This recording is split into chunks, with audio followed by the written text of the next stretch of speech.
quorum. Greg and I conferred there. We're going to go ahead and go forward with the meeting. We really only need the quorum for the vote, which comes towards the end of the meeting. So, Greg and I conferred there. We're going to go ahead and go forward with the meeting. We really only All right. Everyone, there was an agenda that was distributed before the meeting. So I'll request a motion to approve the agenda for the meeting today. A motion to approve. Second. Is there a second? I'll second. All right. With that said, any all in favor of the agenda as prepared, say aye. Aye. Aye. All right. Any opposed? All right. The agenda is approved. So everybody, I believe, got a copy of the summary minutes from the December 13th, 2022 Caernarvon Interagency Advisory Committee meeting. Are there any comments on those minutes? If there aren't any comments, does anyone make a motion to approve the minutes? Motion to approve. Motion to approve. Is there a second? Second. All right. All in favor of the minutes as drafted, say aye. Aye. Any opposed? All right. The motions move forward. The next item in the agenda is the update on federal funding from Reagan. Okay, Greg, good morning, everybody. John, I think I'll just stay here since the people on the other side of the room I'd be facing away. And I have a couple of slides. Past years, I've just talked this from my own bullets, but I have a little project history. Difficult, I guess, to read. To see that. There we go. That's better. And I know folks, most have been involved in the project for several years at least, but this is stuff we don't usually talk about. That old authorization, really in 1965, is the meaningful legislation directed toward these particular diversions, and a couple of other worders as I think got more specific about Davis Pond, or Caernarvon first, then Davis Pond. And there is a nuance here where this is all about salinity control and the good things that happen with salinity control. So in a lot of cases that restricts what we can do under the federal authority, like for instance, the idea of operating fresh on fresh was a no-go for us because, of course, of the salinity aspect of this. As far as Caernarvon goes, it was completed in 1991. And back then, things were less expensive and simpler, $26 million. And then, of course, less features. Davis Pond has a pump station, more guide levees. And so there's some differences, but Davis Pond is $1 million, a lot more to construct Davis Pond, but later and more features. And here's where we get to the purpose I'm speaking is about the federal funding share. Both of these diversions are funded under the MR&T, Mississippi River and Tributaries Program. It's the O&M side as opposed to the construction side. And really these features, the two diversions, are part of a flood risk management mission, but we're mitigating the levees the Corps has built to protect folks and promote commerce over the years. The river used to overflow its banks naturally, and these diversions replace some of that. So back then, when the construction happened, those were Corps contracts and operated by CPRA at the time, Department of Natural Resources, but it's morphed into CPRA these days. So, next slide, John. So transitioning into the funding, so we have a cost share under the law and partnership agreement, 75% federal and 25% state.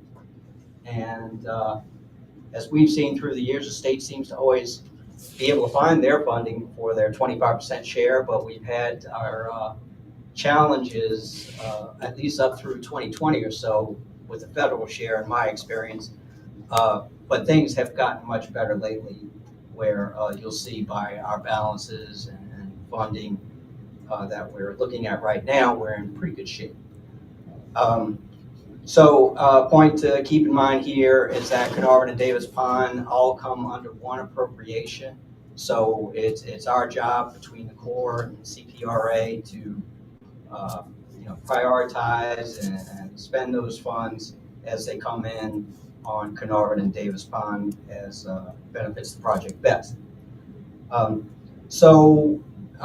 in our experience, just like, most of our core O&M projects, we have to prioritize maintenance. We can't do everything we'd like to do, but figures come in around 1.5 million, and there are a couple of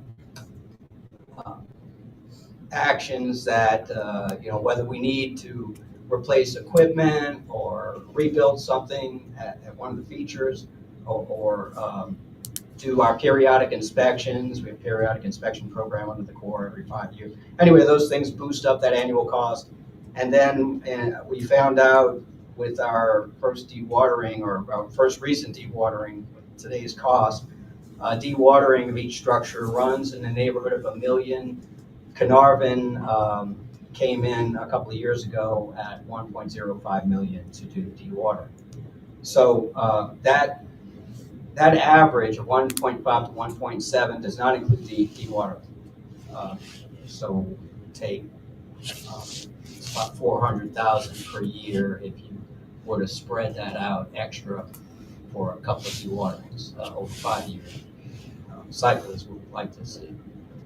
All righty, so that's how much it costs to run the project in federal share. That's just the 75% number. And last year we didn't get so much money. We were allocated $715,000 from Congress. So water and energy bill every year is our appropriation bill. That's how the Corps gets the funding for O&M. And but the reason for that was in 2022 we got extra funding, received extra funding for dewaterings and to keep the project, take care of the backlog maintenance and such. And so we were in a good position in 2023, even though that allocation wasn't great. So even though we didn't get that much funding, we carried into this fiscal year, and the government fiscal year starts October 1st. So October 1st, 2023 started our FY24, and we carried over $500,000. So that will be helpful this year as we are moving toward a Davis Pond dewatering. All right, so moving on to this year, FY 2024, which we're finishing up the first quarter of our fiscal year here in December.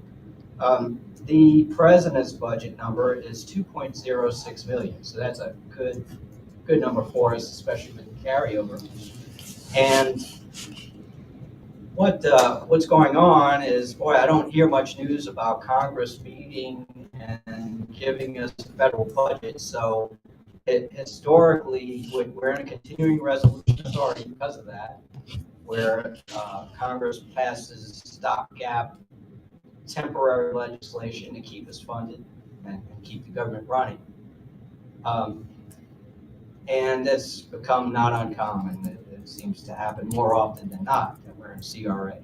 But I don't know if I've seen it, not on any of my projects, where the president's budget doesn't eventually get approved. So it's a nice baseline, money we feel like we can count on for planning at least, and it has in the past always come. So that's the number we expect to receive this year once we get full legislation for the full year's funding authority. And there's always the potential for work plan money. So there are other actions we'd like to do, even in addition to dewatering.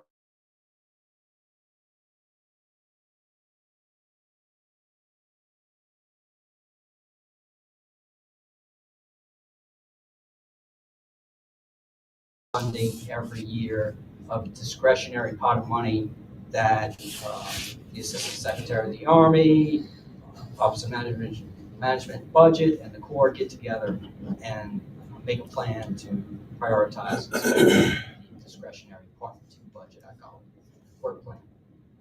So, bottom line is we take that 2.06 million, add the carryover from last fiscal year to it, and we're looking at 2.6 million. And if you're turned back a little bit to October, we haven't spent a great deal of funds in a couple of months here, but 2.6 million to carry us through this fiscal year. And that positions us pretty well to get heavily into preparation for Davis Pond dewatering, which will better define the cost for that dewatering that we feel will come in that $1 million range. And we very well could have enough funds to do that dewatering. I know this is the Caernarvon committee, but just to give everybody the full picture of where the funding will go and how it's distributed, that's how we plan to use the 2.6 with around 1.6 for regular, keeping everything maintained and operated as we have been, and that other $1 million would mostly go to Davis Pond. That's the plan. So that wraps up the funding summary.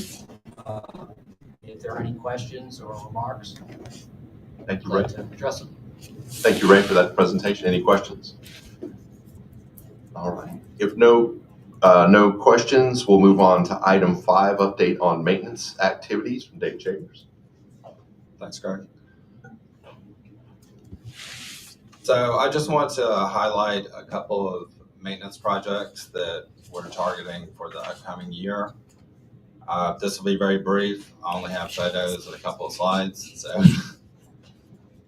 next slide. So the first one is the refurbishment of the control boxes. There's a control boxes on each of the 5 gates. And we're just refurbishing the internal components and recoding and, replacing parts and stuff like that. The next slide has some additional photos that kind of show, but this is what the outside of the boxes look like. Where we are? Go back one. That's kind of the condition of the inside of the control boxes now. As you can see, they're in dire need of some refurbishment. So we're hoping to get that done in 2024. The next slide. So the next project I'd like to highlight is the stem nut replacement. We're going to be doing this on gate 5, and as part of it, we have to actually make the stem nuts because we don't have any spares left at the moment. So we're going to be making stem nuts and spares for all the gates, and we're going to be replacing this one. So that's going to be acquiring the material, machining it, and installing it. So what you can see here is just the process for replacing the stem nuts. And, the first photo shows, you take off the cover that covers the valve stem, and, that shows it being taken off. And then next slide. And so then you take off the other piece to get to the actual stem. And that's the stem that the nut rotates around and lifts up the gate. These are mechanical gates, so you can see the threaded stem there. And these nuts are what controls and moves the gate. So we're going to be replacing one of those. These photos are from our last replacement, which was on gate 4. Next slide. And this is what the nuts look like, in case y'all were curious. Not available at Ace Hardware. And the one, Like 700-pound nut or something. the one on the far left there was one that was replaced. So that's an old one, that was at the end of its useful life. And the other 2 photos are what a new one looks like. So that's what we're going to be machining and installing in the upcoming year. And that's all I had. Thanks. Thanks, Dave. Any questions for Dave Chambers? All right. If not, we'll move on to item number 6, report from the technical working group, Mr. John Trout.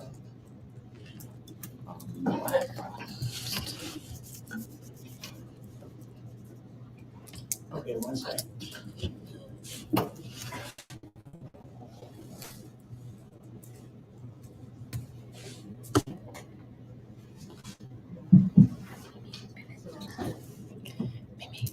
the screen. Show the screen.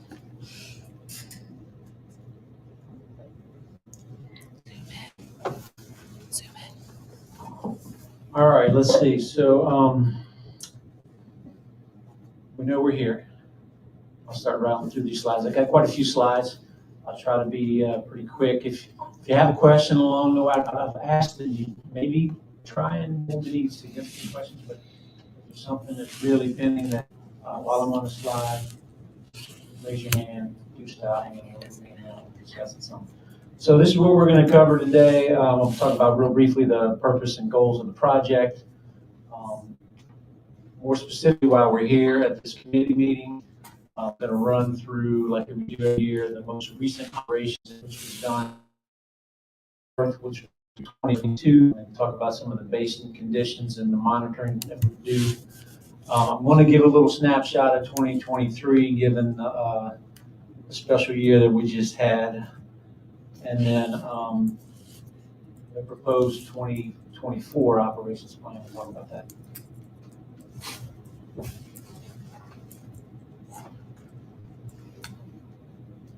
Okay, so Ray covered a lot of this already, and maybe David did a little bit, but just so we talked about when it was authorized and constructed.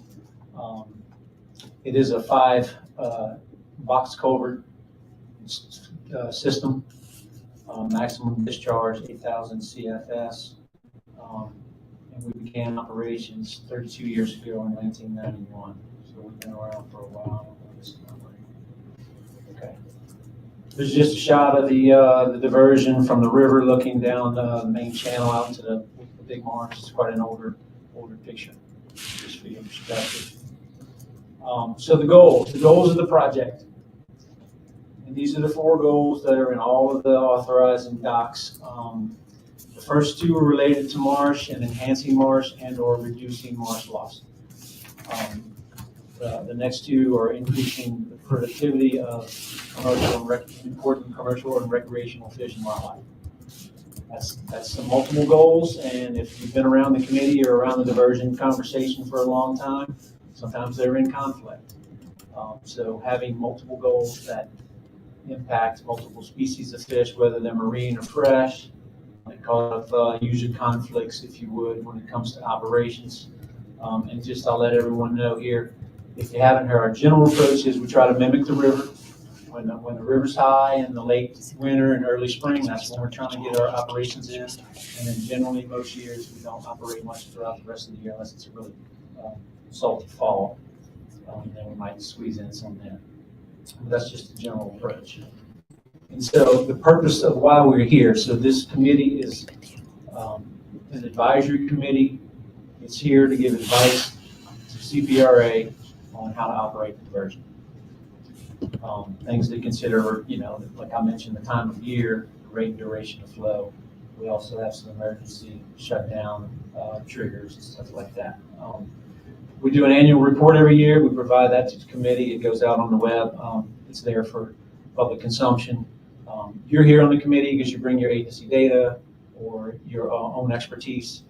We like to kind of wrap in some of the academic research as well. So all that kind of gets considered. We have a draft plan that the technical work group, which is a subcommittee of this committee, that meets earlier, kind of proposes that plan to the committee, and then we're here today to finish it out and propose a plan for the next year, or approve one. Just real quickly, some of the major inputs of freshwater and because it goes into the context of the rest of my slides here. Actually, the Mississippi River one is very high. It can be a main driver of salinity on the east side of the river. Obviously, rainfall is the other really big one. We have wet years, we have dry years. For example, in some wet years, like 2021, we didn't even really operate. I don't think we operated at all. And we had some really fresh conditions in the entire basin. That's coupled with the and the diversion. That's our one tool here. We can put water in, but we can't take it out. And I guess that's it on that. Just an example of this is the MODIS satellite from 2020. This is one of the larger kind of or higher times of the year. River stage was in flood stage, or the river was in flood stage. You can look on the east side of the river. There's a lot of fresh water. That's probably around where a lot of our gauges are in the lower end of the basin that we use for monitoring and guide operations. Even on the west side, if you want to look at Barataria, we'll cover in the next meeting. You see water kind of wrapping around the lower end of Flatton. It's coming in through the passes. So it can be significant input driver of salinity. 2022, just an example of what we just did, what we just saw full year. There's the state we had in January, followed by pretty, fairly sustained, not too high a river. Usually every year it drops out around July, late June or July, and it drops quickly. So that's pretty typical. Precipitation measured at the airport. If you look at the last couple of years, so the long-term average, that's of the region. That's not necessarily at least these 10 or 12 years. We usually get 63 or so inches of rain per year, so keep that in mind. And if you see 2022, it was a little drier year, and of course 2023, we'll talk about that later. It's a very, very dry year. I have an asterisk there because that's not quite a full year's worth of data, as we're not done yet. So. All right, so moving on to Caernarvon operations and what we actually did in 2022. If you, everyone should have a plan. There were, I don't know if that's some figures from it. So we do operate based on isohalines. So the first one at the top end of the basin is the 5 part per thousand isohaline. The one further down past Stone Island is the 15 part per thousand isohaline. And I'll get into more detail. So this is what the plan looks like all put together. It's really not that complicated. Blue line, that vertical one, you split the year basically in two.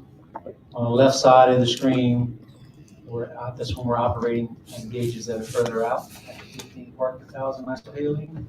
And then we step back in the second EI. And then you have some official post-larval shrimp. That's a communication period that we do with wildlife and fisheries on operations. And then the other two are for oysters. If we're going to operate, we consider oyster spawns at that time. And this is it, kind of the first half of the year, if you want to look at it. So the gray line in the middle is really, it's a 10-year average, or in this case, it's an 8-year average. Kind of a new, and then plus there's one standard deviation. And if you know your statistics, that covers 68% of the variation around that mean. So we're really going for kind of like an average year. And generally we operate when we hit that. When we're above the average is when we usually start operating, and then we go from there. Second half of the year, really the main point on this one is you can see that we're targeting the 5, the red line. If it drops below 5, and this is a 2-week moving average, and meant to say that. When it drops below 5, then we do shut it down to the minimum. And so what this really, if you look at it, June, July, August, we're not really having an opportunity. By the plan, we don't have the opportunity really to operate that much. So, but later in the fall, it's a little window to do so. Okay, so Caernarvon discharge. So this is what we did for the year. We had an early little peak, if I remember correctly. That was probably the split, 2-week split during duck season. And then starting in early February, we started ramping up 3,500 and kind of increased till we got till March, and then we shut it down. And that was really it for a year. 25 days of operation, really above the minimum, or 7% a year that we actually put water in 2 pulses.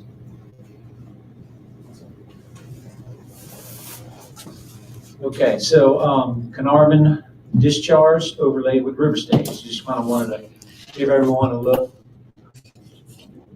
of what that kind of looked like. So we did reach the first pulse in, like we said, during the first rise in the river. It came back down for a while, and you can see we got the other pulse in.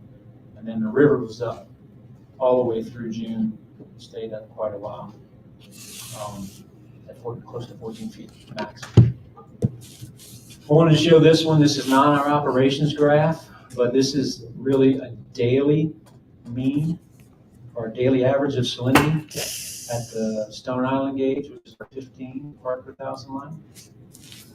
And you see some pretty big swings.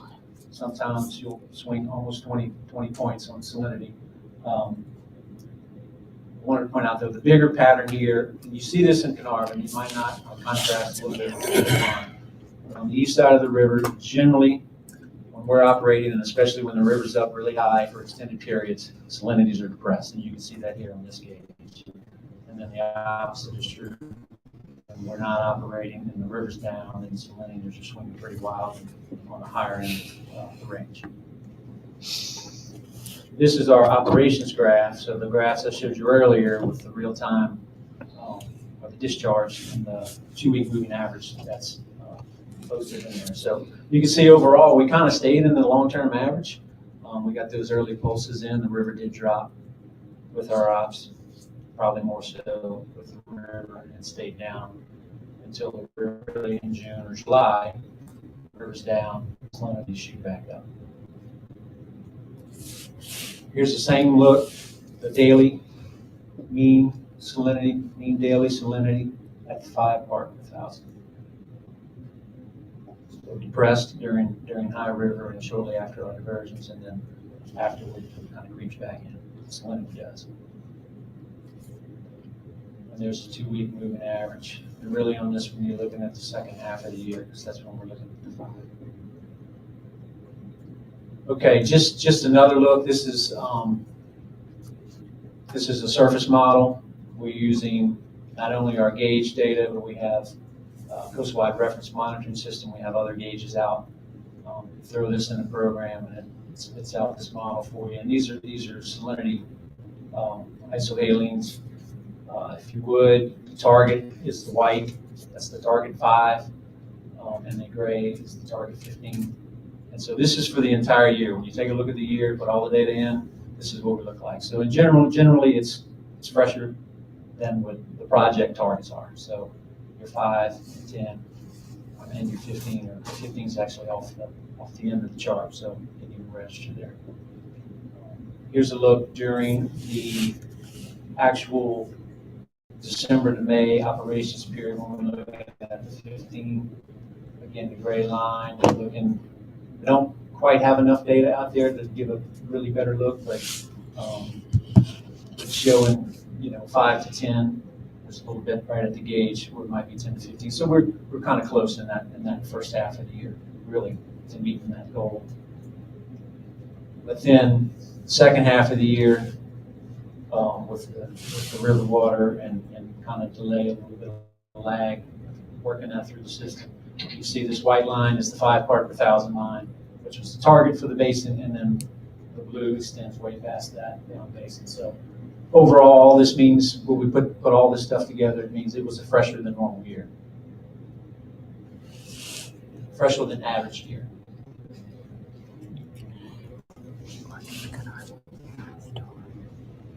Okay, so again, I went through the goals, and the goals do include a marsh component and even reducing of land loss. So I want to address that here. This is just a picture of some of the time series in Big Mar. It's obvious from visually that Big Mar, there has been sedimentation vegetation, and you kind of get a little crevasse clay deposit there. So that's obvious visually. So we don't have a lot of monitoring of aerial imagery and measurement of that, but there has been, so I wanted to present this. So this is some recent research. It came out in early this year, and it looked at land change in the basin. I'll go through just real briefly some of the content of it. So this is the map. So the map in yellow, the little outlined area in yellow, that's Upper Caernarvon Basin. It includes Big Mar. It runs to the edge of Lake Leary and off to the west, to the Batcher there. So that's kind of the area we're talking about when you're looking at the next couple of graphs. That's the area that we're doing. And again, it's concentrated on the upper basin. It's not the entire basin, so keep that in context. So this is land area change, the dots. This is let me back up. This is satellite data, so Landsat satellite images. The advantage of using the satellite images, you get a lot of repeat measures per year, and you can throw those in and get a good trend line. There's an alternate way of doing it, like I mentioned earlier, where you do aerial imagery, say from an airplane, where you get a higher resolution, but then it's just a shorter time period because of the cost. So this study looked at the satellite data. Points there are your land area and the area that I showed you, outline that I showed you in the last slide. And without going through all the details of how they got there, this is the results. Basically, they have a confidence interval around their trend line, and it shows you that for that period from 92 to 2019, it was not a statistically significant, this was their conclusion, not a statistically significant gain or loss. It's pretty flat. Part of it with the program, it expands to zero, and that also gives it a not significant value. That's getting into a lot of statistics. Nonetheless, if you look at the pattern, you can see, which most of us do know, 1991 we started. There's no bracket there, but 1991 we started, so there's some pre-project. We started probably gaining some land. This is just the trend line. And then you see in 2005, we had Hurricane Katrina, followed a few years later by Hurricane Gustav. So that's a good 1-2 punch. And land loss, there was significant land loss in the basin overall and in the upper basin. But after that, through 2020, you see that the land area has continued to come back. My 2 cents on that, yep, it's break even over 27 years. And that's in a basin that's losing land, and the whole coast is losing land as we speak. So my bottom line there is the upper basin, even with the two hits from the hurricanes, is kind of maintaining its land. And whether that's diversion or not, I think it is, because the sediment that we see is being put down in a smaller scale. That research paper also covered Davis Pond, and it was a little different story over there.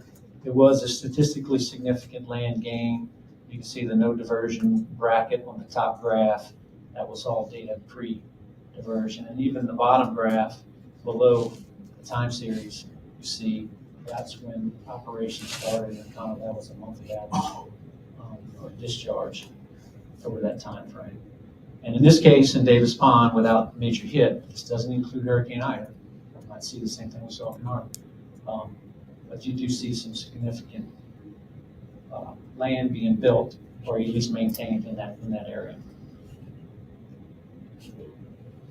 Okay, so we have a lot of vegetation data. We have CRIMS data all throughout the basin. I'm not covering a lot. I just want to give you the big picture. So this is a habitat map broken into fresh through salt marsh.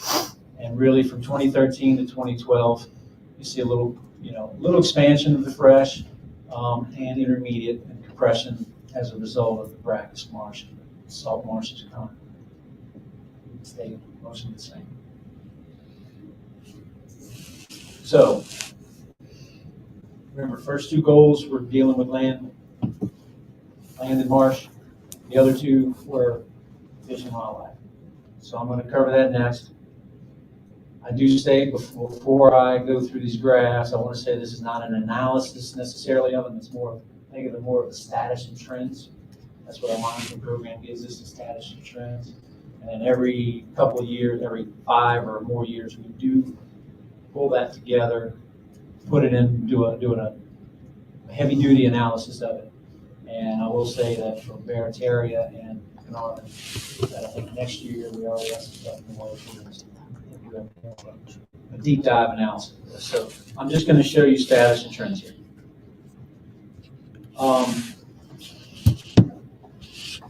So our wildlife and our fisheries independent monitoring. I want to stress independent monitoring. It's not fisheries dependent, which is the fishermen harvest, fishermen effort. That this is Wildlife and Fisheries does this work.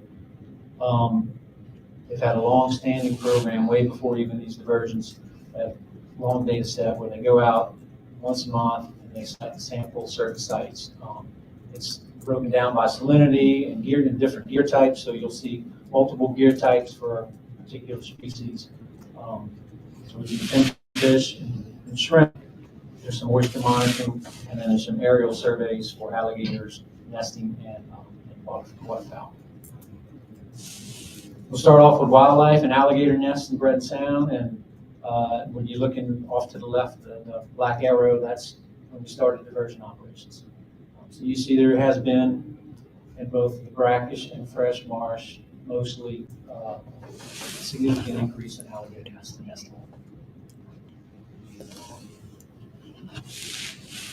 Another look there by habitat type. These are actually nest locations. So you don't see quite as many in the brackish, or really none in the salt marsh.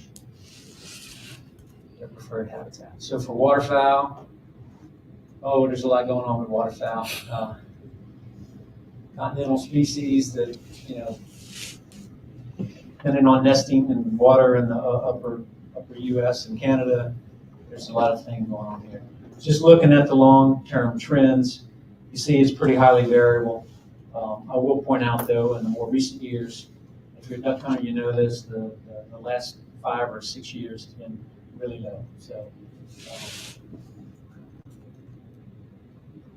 there's a lot going on. Again, it depends on what the habitat looks like when we get here. It depends how much water is on the landscape. Even in Louisiana, you see a west to east separation, a lot more in the rice fields, for example, in the west. But just to look at the trend there, we're kind of on the lower end, but not necessarily off of the out of the range, except 2019, 2018, lowest. So oysters, this is a more recent look. That's a 10-year average in red of the seed size oysters that are measured. And then sack size on the 10-year average is the dotted blue line. And so see the oysters pretty, if I had a graph to go back even further, you'd see around 2007 or 8, there started to be a decline in oysters, and they've stayed low, especially since 2012 or so. They're below the long-term average for sure. With that said, 2022, we did have a good little seed set, so say a little bit higher than average there. Brown shrimp, just looking at general pattern through the seines, you see actually a decline in brown shrimp. Remember, brown shrimp like a little saltier habitat compared to white shrimp, so it kind of makes a little sense. 16-foot trawls, same kind of thing. And we do, let me explain real quickly. So the 16-foot trawls, those are taken in larger water bodies in the bays.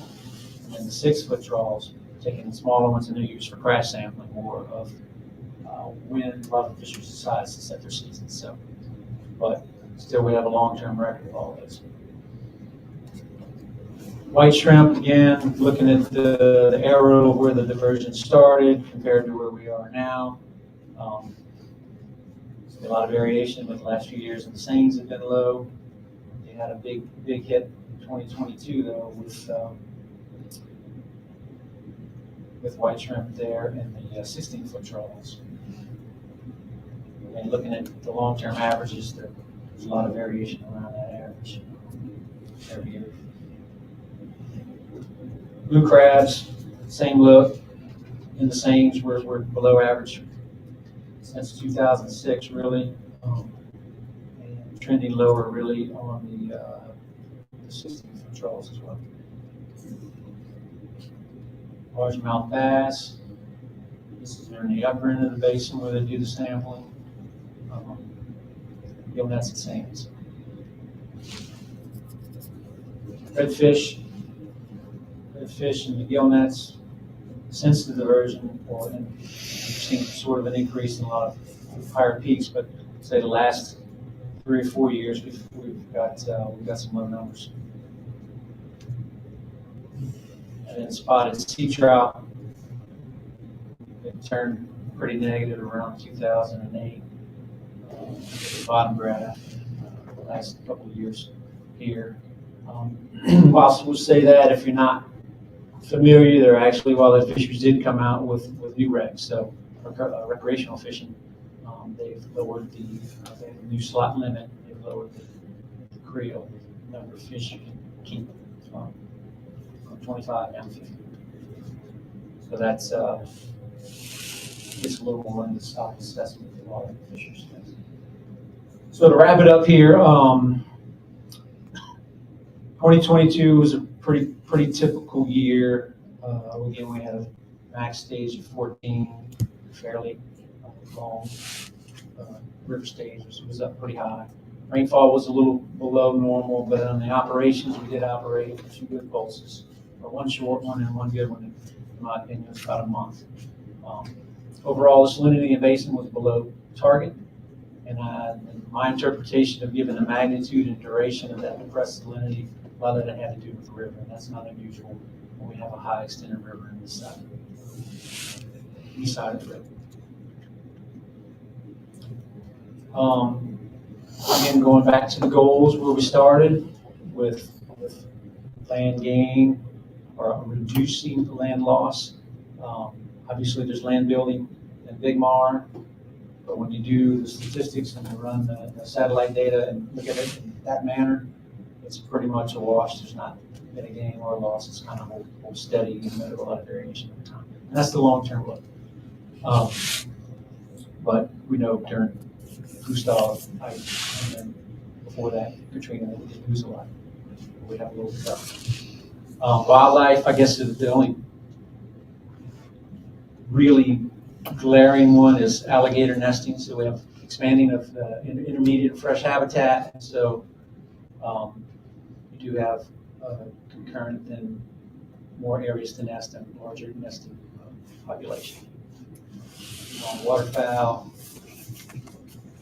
we talked about all that. So when we look at the fisheries, there's some clear patterns there to me. Clearly the oysters are at historical lows. And again, I didn't bring the graph that goes back even further, but you would see, if you saw that one after the diversion, we had 15 years where the oyster fishing was oyster harvest, and I'm sorry, this is independent data, where the numbers were much higher. And then again, around 2008, more recently, they were low. So there were big changes in the basin with Montreal Pass and with other lower river inputs that input right into the fisheries ground. So probably had a lot to do with that. And we talked about spotted trout and the stock assessment there. So, but the rest of them, it's kind of hard to discern whether there's been positive or negative impacts. And then truthfully, when you're looking at the diversion, when you look at that, that's why I show it to you with the river, it's really hard to attribute changes from those short couple of pulses to the long term.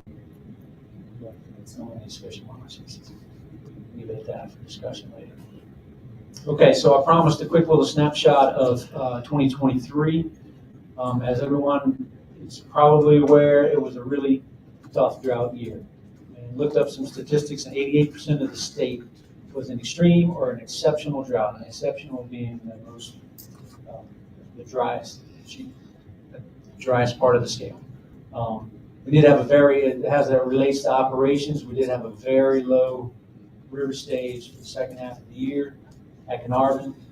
Given the head differential between the river and the marsh, we do have times where we'd have the gates wide open and we couldn't barely get even the 500 CFS minimum. Sometimes we get situations at high tide in the marsh where it gets backflow, and for that case, we kind of shut down. With all that said, in September, everyone should be aware that there was saltwater intrusion into the river. So that's coming up river. It affected lower Plaquemines. I think it got to St. Bernard, the water intakes. But so there was a lot of concern about that. Went up to GOSEP. As a result, we did shut down the diversion. It wasn't only at the minimum or maybe even less, but every drop of water in the river to help with that situation. I just let everyone know we did shut it down. We'll take a full look at the year next year. But at this point, we are still shutting down diversions. I say diversions, both Davis Pond and Arlington. Quick look at 2023. We did get a couple of pulses in February, and then a little later in April, a shorter one. I wanted to bring in a couple of graphs real quickly.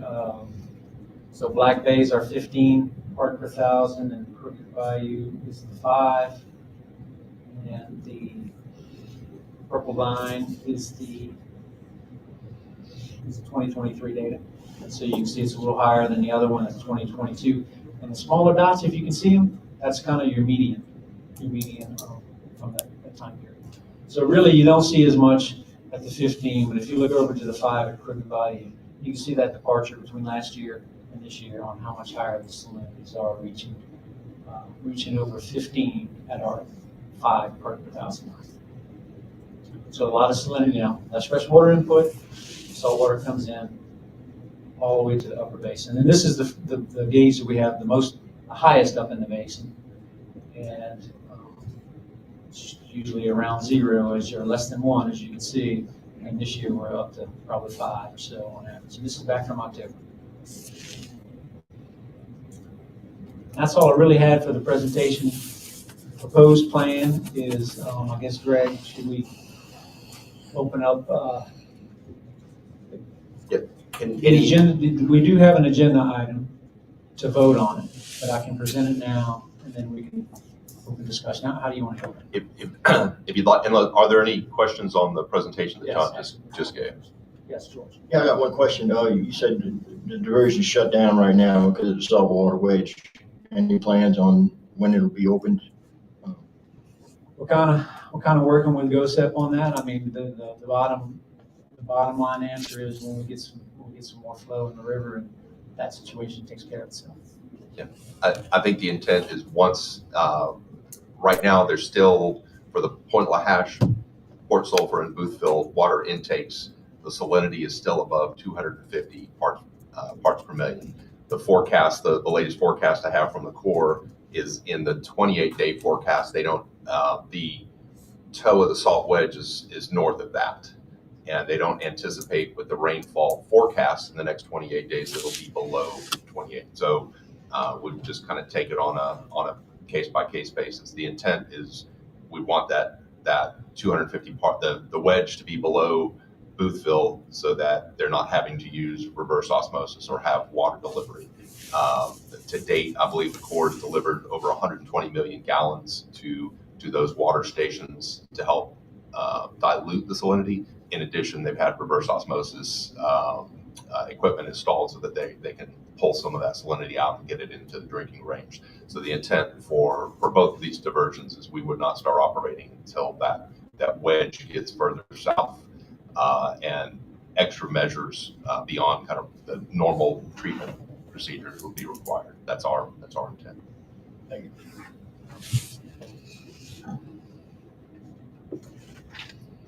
Any other questions for John? John, if you want to go ahead and give the operational. Yeah, so I'll introduce this. So I mentioned earlier the technical work groups subcommittee. We did meet earlier in the year, and that committee has pulled forward the plan from last year, basically. We updated the long-term 10-year salinity range and variation, so we updated that graph. But bottom line, and I put copies, everyone at the committee should have one, and I had some for the public as well. There's copies of it there. I don't have the full plan here, but you have it in front of you. Basically the same plan we have been using since 2014. So with updated ranges. So that's what we proposed to the committee. And I guess when we get to the official agenda item, we can have discussion and talk about it then. So I guess, wait, hold on one second. So yeah, so there it is. It's very similar. Same consult periods with wildlife and fisheries when ecologically important times for post-larval shrimp and for oysters, and then similar ranges and triggers. Any questions or comments from members on the committee? All right, we'll move to item number 7. Any questions or comments from members of the public on either the operations plan or anything else we've discussed or anything today? All right, no public comment. George had. I have a comment to make. Oh, God, I'm sorry, John, John. I'm sorry. I see the yellow indentation on the chart about the wildlife fisheries, about the working with wildlife fisheries, about post-larval shrimp. This past year, we operated from approximately March 17th to April 3rd in that time period. And, as Mr. Newman had spoke earlier about salinity, our main concerns in St. Bernard Parish is the economy our recreational and commercial fishing brings in. And we were very concerned when you operated at 4,000 CFS during that time period this past year. We also have a problem in St. Bernard with the constant 500 CFS year round. I know you shut it down this year because of the saltwater wedge, but our salinity has improved, as you saw on one of the graphs. Our oyster production has increased, and that's mainly because we did have a lower river. So salinity is our main concern as far as our economy, and our fishing industries bring into St. Bernard Parish. And when we have a high river, putting more river water in on us does us no good when it comes to our commercial and recreational fishing. That's my comment. Thank you. Any other comments? All right, and just ask again, any comments from the public? All right, that was item number 7. Greg, hold on one second. I did just recall, I left it at my desk there. Actually, let me grab it.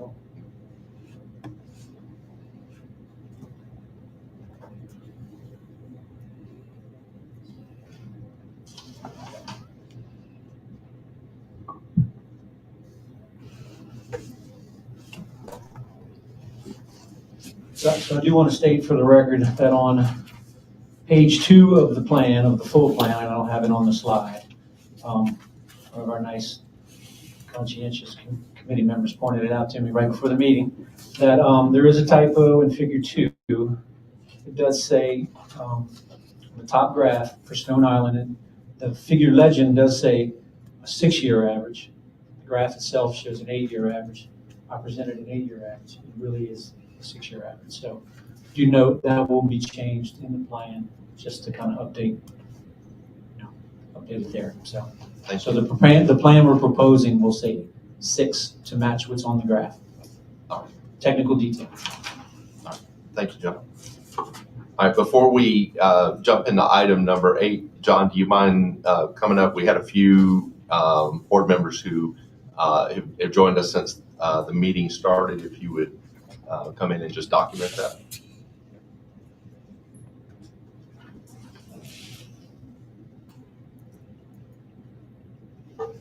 Okay, let's see.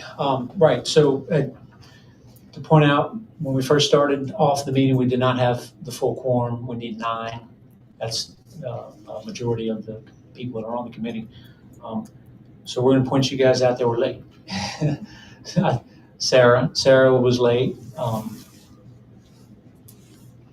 So you're not on, I didn't recognize your face. Okay, all right. You have a good seat though. And then Mr. Boatman did arrive. So that puts us at 10. And so we do have an official quorum.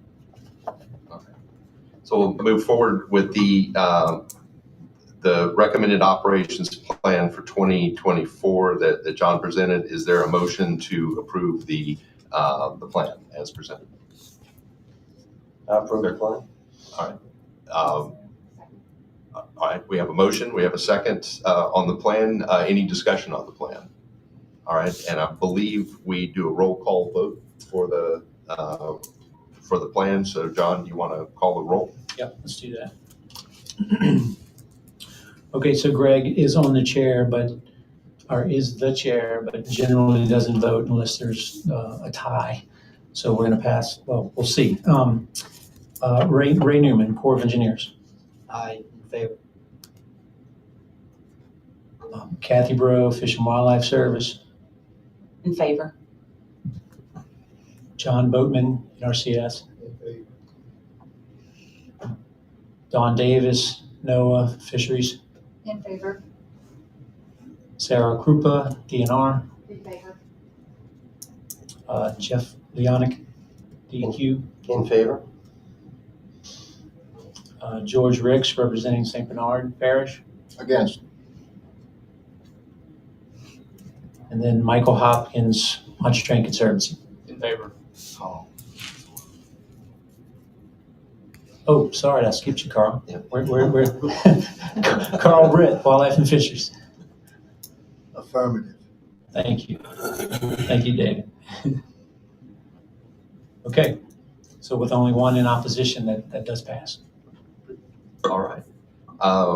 With that said, is there any new business for the committee to consider beyond the meeting that we just had? So, all right. Seeing no business, is there a motion to adjourn the meeting?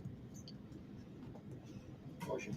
All right. Motion for Captain Riggs, second by Sarah. With that, we'll adjourn the meeting. Thank you very much. Everybody have a wonderful day today. I'll just note that today is December 7th, so it's kind of a special day in our country. If you served in the military or knew anybody who served in the military or had family who served during World War II, today is a good day to remember them, and it's a good day to say thanks to everybody who served in our armed services. So thank you very much. Everybody have a great day, and that will conclude our meeting today.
on each other and it gets back.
Put this one out itself our salinity so we can understand what we're expecting for us.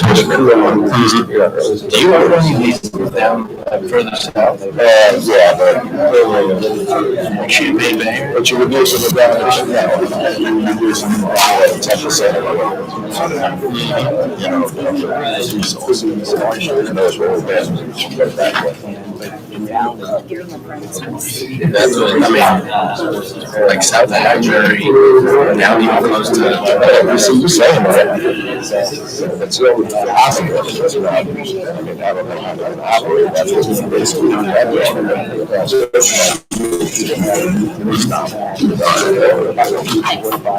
think you can get that? You think it's better? Yes, I can do it very much better. Okay,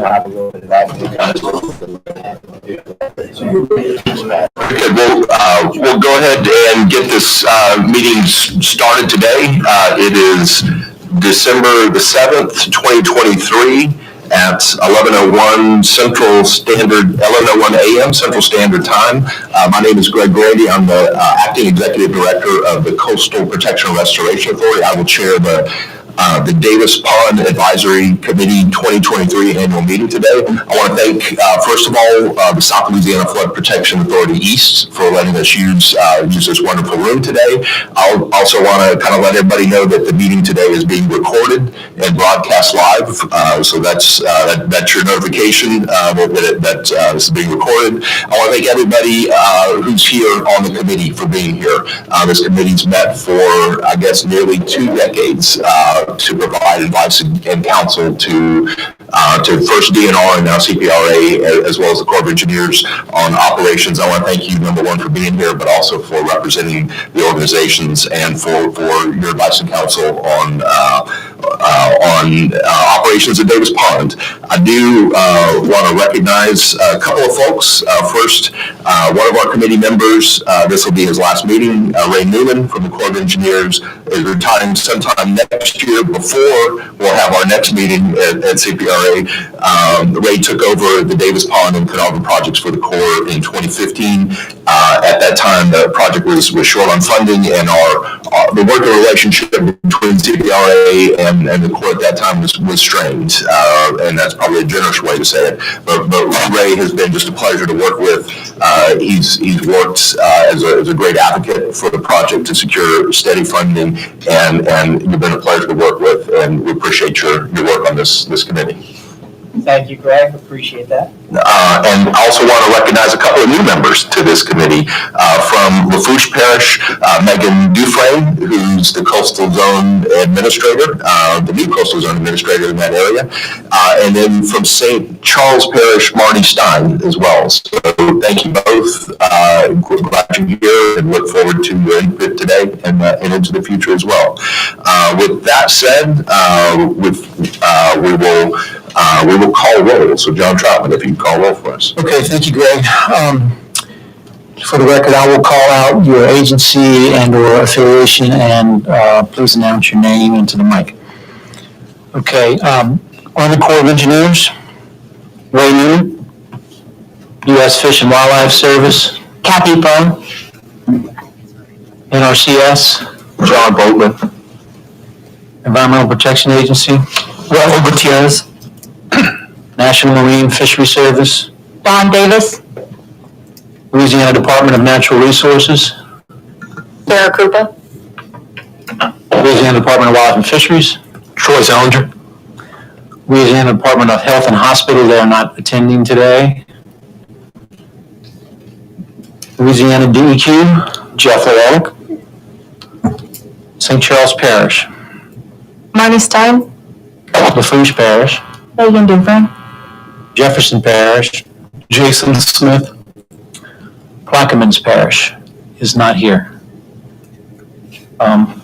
Oyster Fisheries Representative, Pete Yandovich.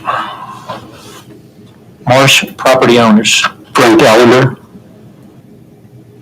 Shrimp Fisheries Upper Basin is not here, and Shrimp Fisheries Lower Basin are not here. And then we have Recreational Fisheries Rep, Marie Stocking. and then for BidNap, Andrew Barron. Andrew, welcome everybody, thank you. Very So good. Greg, we have 16 out of 20 with plenty. We have a quorum. Excellent. Very good. I believe everybody's got a copy of the minutes from a previous meeting that was held December 13th of 2022. Are there any corrections need to be made on those minutes or any comments on the minutes? If not, do we have a motion to approve the minutes from last year? So moved. Is there a second? I'll second. All right, plenty of seconds. All in favor say aye. Anyone opposed? Very good. I'm glad no one's opposed. Everybody has hopefully a copy of the agenda for today's meeting. Do I have a motion to approve the agenda for today's meeting? I'll make a motion. Thank you, Andrew. We have a second. All right, all in favor say aye. All right, very good. Anyone opposed? All right, if not, we will move forward with the agenda. Item number 4, update on federal funding for Mr. Raymond. All right, thanks. Good morning, everybody. I'll be briefing on federal funding for the Mississippi Delta Region project, which includes Caernarvon and Davis Pond. And the text is up there this year for what I'll be briefing. First, a little word on the authorization and history. So Davis Pond and Caernarvon fall under the single project, Mississippi Delta Region, and that's part of the MR&T program and the O&M portion of that program. Authorized, actually that old date, 1928, the older dates are before specific legislation in the MR&T for these 2 structures. So that's the all the dates of the different laws. Structures are designed to introduce fresh water from the river into the estuaries and really replacing the water that historically overflowed the banks of the river since the Corps has built over the years the levee system and current design of the MR&T system. These projects offset the blocking of the water from its historical overflow. For the 2 projects, Caernarvon was constructed first, 1991.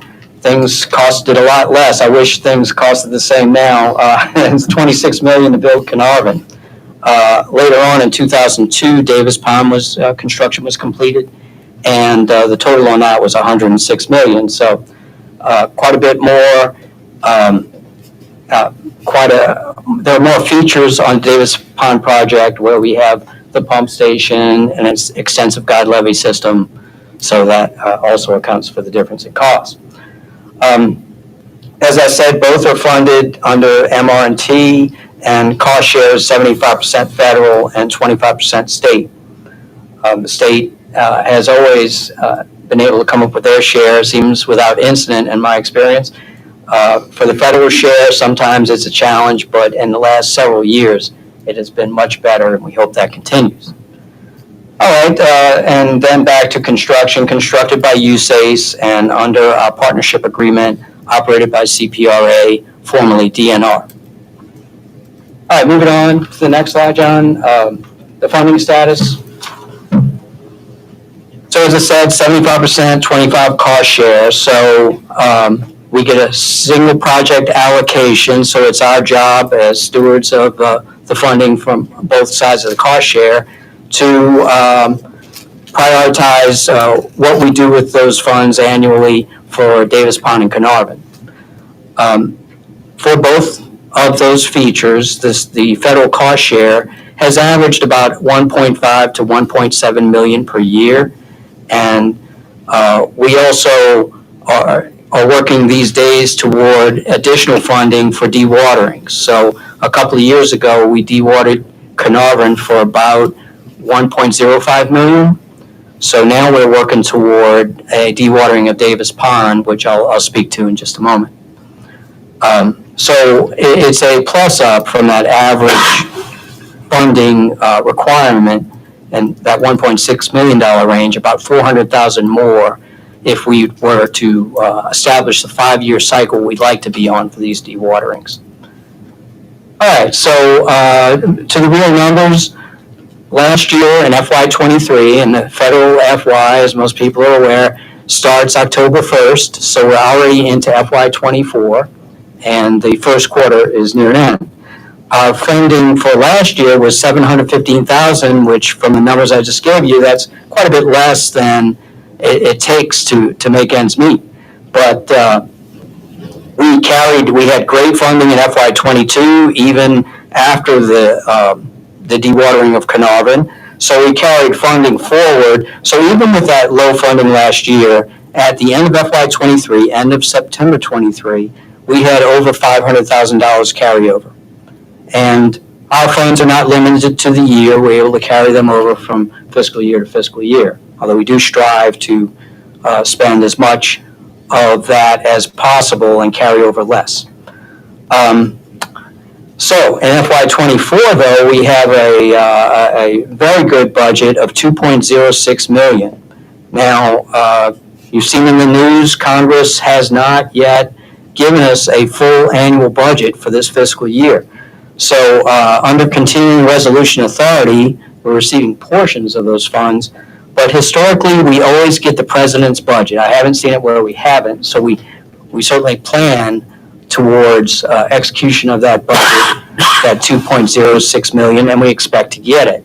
But it's not guaranteed, but we seem to always, when eventually the energy and water bill is finalized for the year, the president's budget and hopefully more comes across.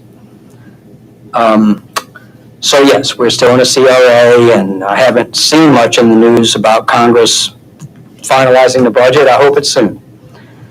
So back to the numbers, we're carrying forward last year's funds, a portion, and we have this year's good number. Excuse me. So we're looking at $2.6 million total for this FY fiscal year. With the Davis Pond dewatering being overdue since construction, 5 years after construction, say, we're certainly looking to get after the Davis Pond dewatering with those funds. So this fiscal year, we expect to do preparations, and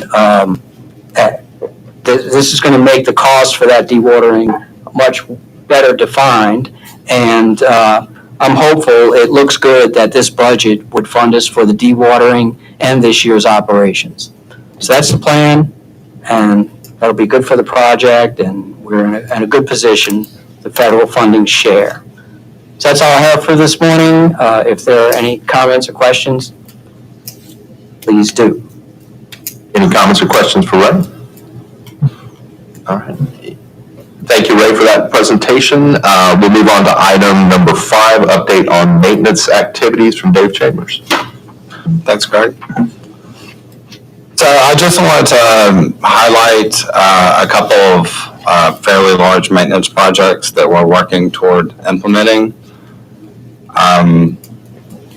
The first one is one that I brought up, most of y'all were probably at last year's meeting, and it was damages to the West Guide levee, and most of the damages to the West Guide levee occurred during Ida, and last year, we prepared a work package that is currently competing for funding.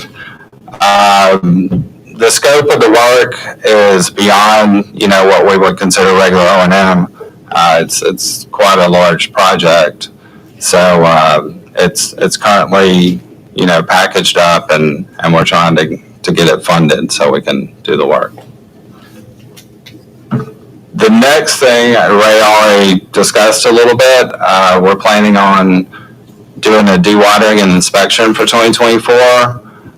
The photos that you see are from Caernarvon. It's basically the same concept. The first photo shows all the plant and equipment on the riverside that, kind of sets up the needles or stop logs, if you will, for to seal off the culverts and implement the dewatering. And the other one, that's on the other side. So basically, they do a culvert at a time and completely dewater it, and we do a structural inspection, and like Ray was saying, it's long overdue. As far as the timing, a lot of times it's around the late summer, early fall. There's low river, but it is contingent on the river. So if the river stage ends up being high, there's a chance that we wouldn't be able to do it. But the goal is to try to get it accomplished in 2024. The next slide just shows, what it looks like inside the culverts. This is again from Caernarvon. At Davis Pond, the culverts are 14 feet by 14 feet. They're box culverts that, go under the levee, under the highway, and there's railroad tracks to the discharge. And so, you close those off and completely dewater them, and then do a thorough inspection. And we also we'll be looking at the gates. You can see the gate in the other photo, and the seals for the gates and everything. So that's what we're hoping to get done. And those are the two projects I had. So if anyone has any questions. Thank you, Dave. Andrew. So when you dewater, that's the main focus or the main purpose of that is to conduct the inspections of the diversion structure itself. Correct. Yes, I'll take that, David. Yeah, it's a structural inspection where we bring out a team. We already do periodic inspections of the whole site, including the above water structure. And there's also surveying that goes, it's a 5-year inspection. But for the dewatering, we take care of that underwater structural. Any other questions for Dave or Ray? In general, what type of repairs do the construction? Yes, the question was what type of repairs do we make? It's mainly a structural inspection. At Caernarvon, the gates were leaking, and we even, the sensors could tell us that we knew we had leakage. So the seals, we're going to renew them, the plan is to renew them so that we don't have 20-year-old seals down there or anything like that. So it's mainly maintenance. We don't expect to find structural problems, but we're absolutely looking for them in case they exist, and inspection of all the joints between the concrete monoliths and such. So and that's the kind of work we do. The cylinders, I believe, and actuators are all in good shape, David, and Right. I'm sure we'll be looking at them, but we don't expect to have work there. Right. We just did a replacement on the cylinders a few years back, probably about 5 years ago. We did in a couple of cycles. So we have essentially new cylinders it's hydraulic cylinders that operate the gates up and down.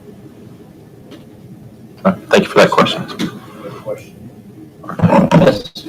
How long does it take for each 14 by 14 box to be structurally inspected and then repaired, just on average?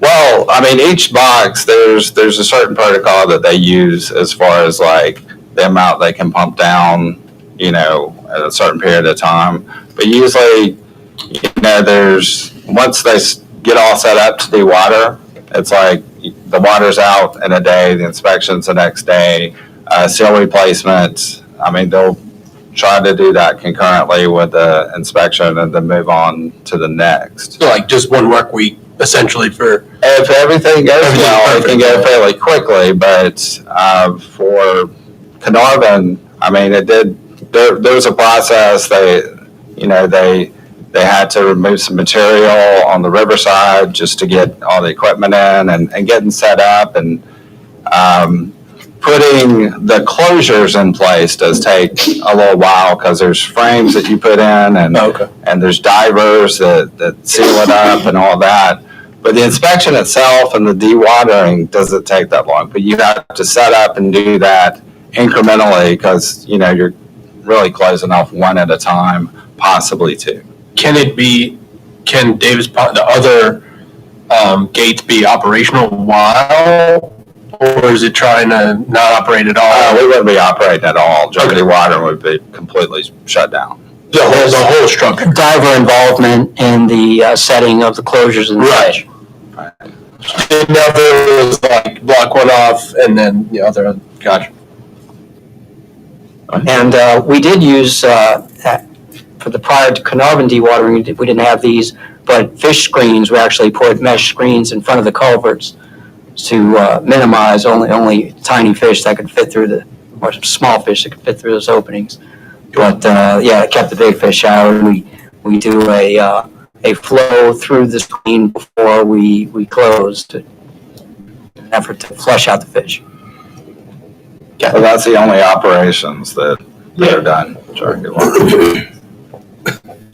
Yeah, so question is, the levee, the guide levee repairs and the dewatering are additional funding needs aside from the regular operation annual budget, but your budget's higher. I guess my question is the expectation is that you're going to be able to do both this year, or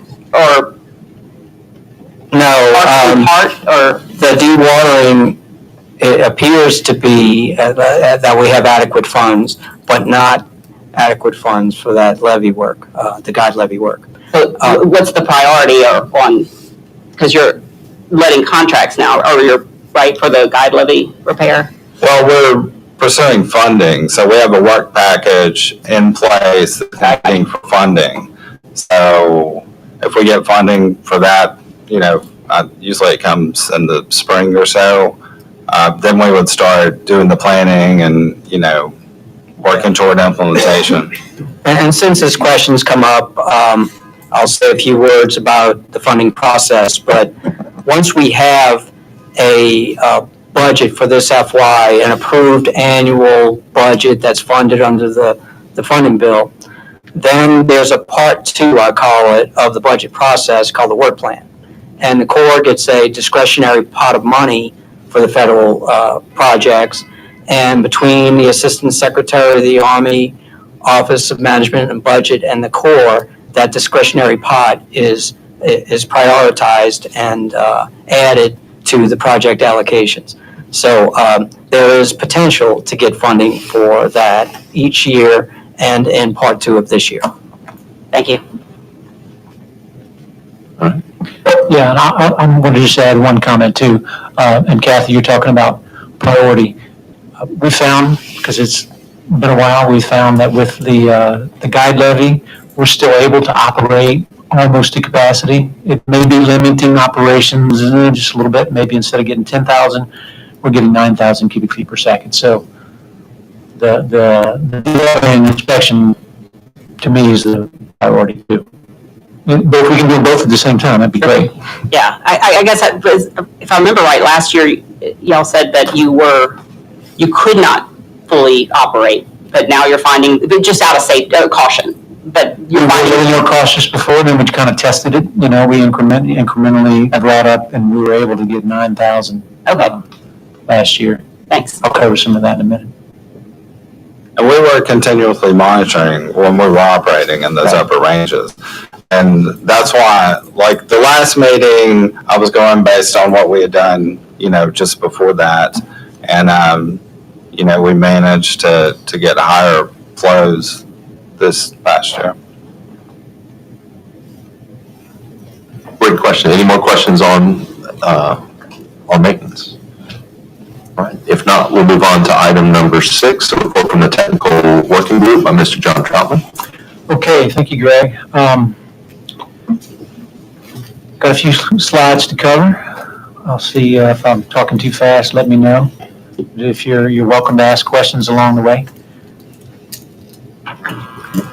So speaking of what we'll cover, so this is what we're going to cover in the presentation. We'll talk about the purpose and goals of the project. We kind of covered a little bit of that already.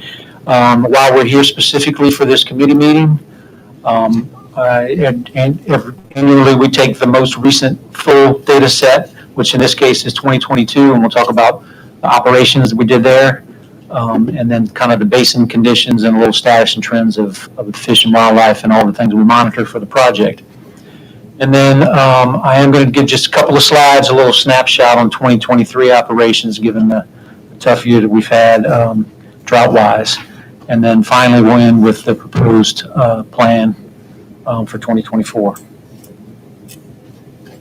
So again, Ray covered most of this. I think we've covered pretty much all of it. Operations did begin in 2022.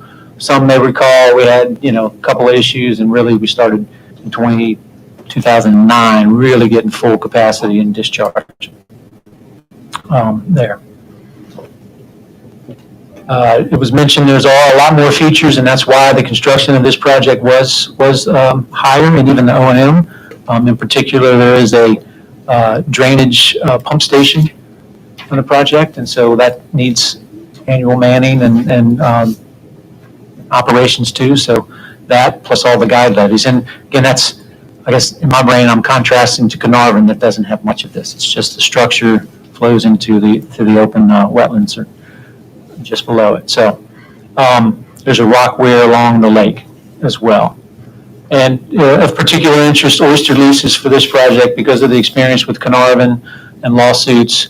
There were state oyster lease buyouts prior to Davis Pond coming online. There's the project area that highlighted would be the guide levees. You see the channel in the middle, the main diversion channel along Lake Cotahuachi. Is where the gabion is, and there's a few cuts through that gabion that allow the water out of the project. But again, contrasting it to Caernarvon, Davis Pond is more enclosed, so I don't remember if that was in the Corps' design, but there's more, think of it as a sediment basin, so it's there to capture any bit of the sediment that may have come through, that does come through the project. So the goals, the first two goals are related to emergent marsh and enhancing emergent marsh. And there is actually a goal to reduce marsh loss, even recognizing that it's not a sediment diversion, it's fresh water, and that's the main goal. But there was recognition then that you're going to get some sediment. And then the other two goals are related to increasing productivity of commercial and recreational fish and wildlife. Having multiple goals, there's lots of user conflicts, and it's always fun come flow season from my seat.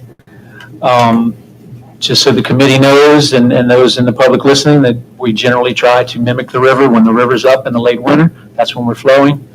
And then even the plan even dictates that later in the summer we're not quite putting in as much water. There is a minimum discharge though. And so I mentioned the purpose of this committee. Committee is here. Every year we get together, and it's to advise the executive director and CPRA to the annual operations plan. There is a subcommittee, technical work group, that meets prior to this meeting, and we talk about a lot of the data and kind of go through the same stuff you're going to see today. And then we do a proposed plan that you're going to see today at the very end, and that's the proposed plan to the committee to do a final vote and approval of. And then just the sources of information that we use, we do an annual report in-house. Occasionally, every 8 to 10 years, we might do a larger like fisheries study and contract that out, and we'll do that and provide that as we get it. There's obviously lots of research around diversions now. And so all of that information kind of goes into what the committee should be reviewing, bringing your own expertise to the committee, and that's why you're here, to give us advice. So, want to just cover real quickly the major inputs. Obviously, salinity is coming in from the Gulf, and it's always a battle between freshwater and saltwater in the basins.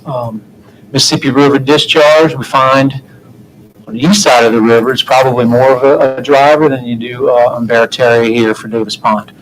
And then, of course, rainfall can really impact salinities depending on how much rainfall we get, or like this year when we don't get a lot of rain. And then, of course, you give us the diversions, the one tool here we have to try and impact salinities down basin. just a satellite photo from 2020 of the Mississippi River, kind of giving an example on the left or west side of the river. You can see in this particular one that the river's so high, you get you get water wrapping around, and it does come in at the lower end of the basin. And we've seen that in our gauge data, and you can see it pictorially here. 2022 was a fairly typical year. Usually you don't have two peaks, but sometimes we do. Generally late January, you get a significant rise, and it'll stay high depending on rainfall and what's coming down from up north. It'll stay high through early summer and then drops off really fast usually, just like you're seeing here. Talked about precipitation or rainfall impact just of year of rain that we get per year. So you can kind of look at the last few years. 2022 was a little dry. 23, it's not a full year's worth of data, but it won't get much higher unless we get a lot of rain in the next month. So that's just kind of the big picture on things we consider. Here's the 2022 data. So 2022, I know everyone might think it's 23. Why are you presenting 22? 22 is the last full year of data sets that we have. We're still collecting data for the fisheries, for for rainfall, like I just mentioned. So that's why we're kind of a year behind, but that's how we do it here for the committee. So the project goals, and these are goals from, we're introducing water to hit a target. And so there's two target isohalines that were set out in the project for the basin. One at the 5 part per thousand isohaline, and the other one is 15, which is closer at the lower end of the basin. Here's the operations plan that we worked on or we operated from in 2022. Looks a little complicated. It's not too bad if you break it down. So the left side of the graph, to the left of the long vertical blue line is the beginning of the year that we do target the 15 part per thousand line. Flip to the other side, we do kind of retreat back inland, and we operate based on salinities at the 5 part per thousand line. So this is the graph put together. I wanted to show this because there are some consult periods, and so over the years the committees have put these consult periods in. So, for example, from March to April, we talked to Wildlife and Fisheries about post-larval shrimp recruitment. There's a concern they have there that that's the time of year they're coming in to recruit and settle, and if we're operating really high, that's a problem for them. And then the other two bracketed areas are more oyster spawn time of years. This is breaking it out. This is the first half of the year at the 15 part per thousand isohaline, just kind of give you a little pic. The gray line in the middle is the 10-year average, it's a seasonal average, and then plus or minus one standard deviation. So it captures most of the variation in the data. And so how we operate is we shoot for that average condition. And when we get salinities above the average condition, that's kind of when we start to operate. I'll see that in a minute. And then as long as it's in that range, we kind of have a little leeway to operate even if it's below that. But once it drops below the low trigger, I'm sorry, I'm colorblind if it's red or pink. That color, then that's when we do shut down and we go down to a minimum of 1,000 cubic feet per second. And here's a look at the 5.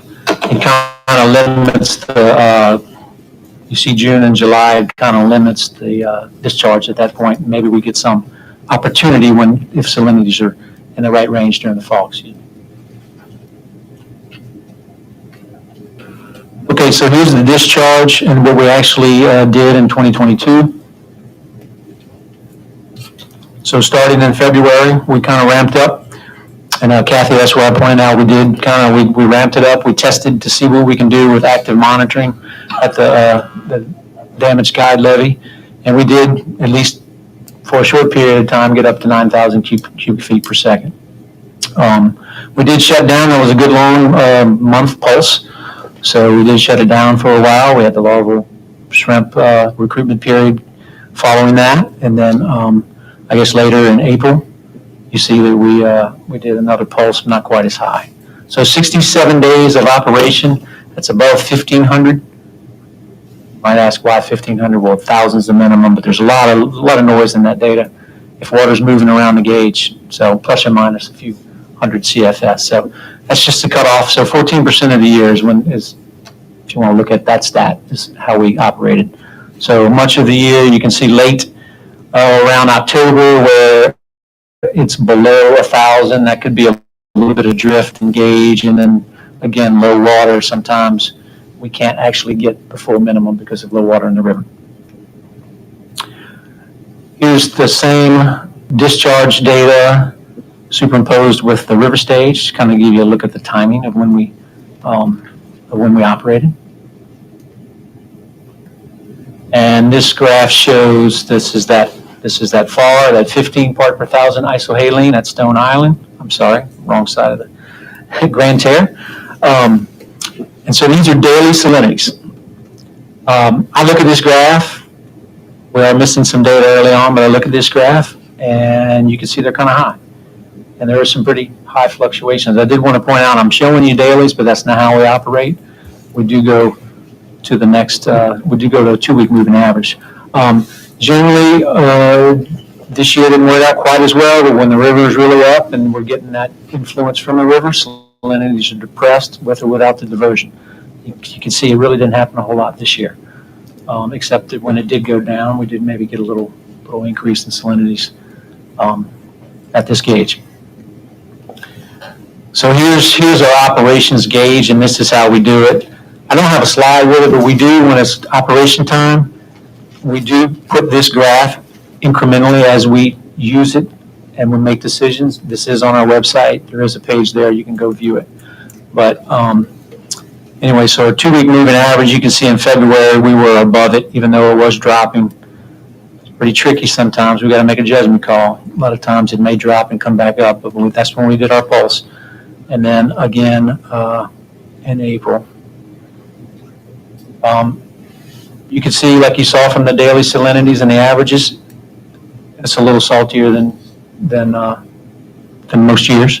So it's a little out of the range, a little high on the salinity.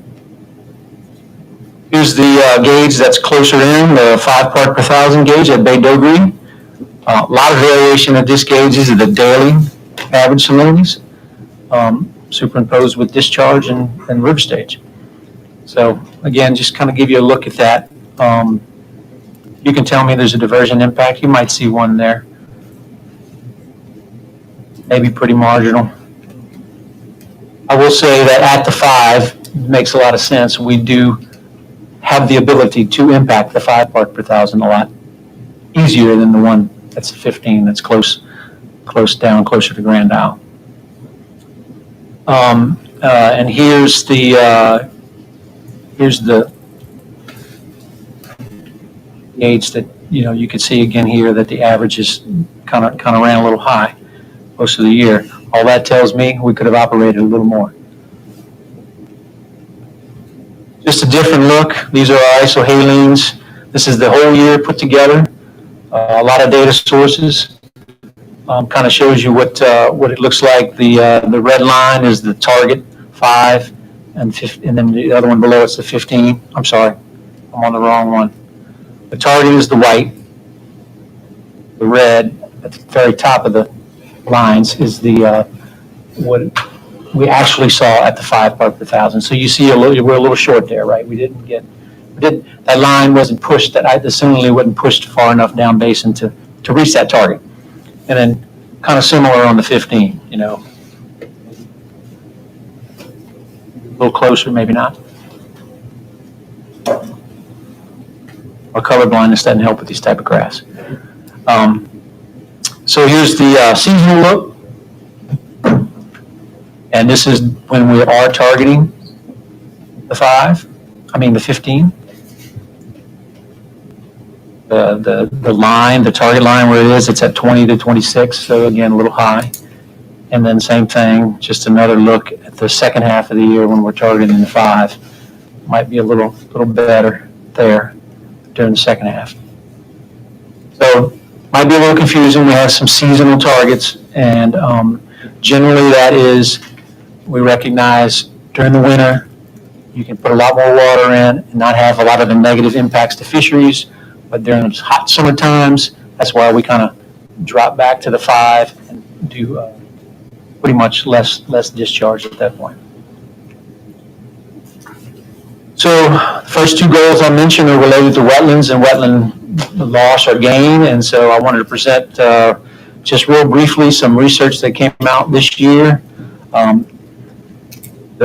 Off to the left, the little square that covers basically the Davis Pond ponding area I showed earlier, plus a little bit of the outskirts. I don't remember the acres. I know that the ponding area itself is 9,300 acres, so we're talking 15 maybe.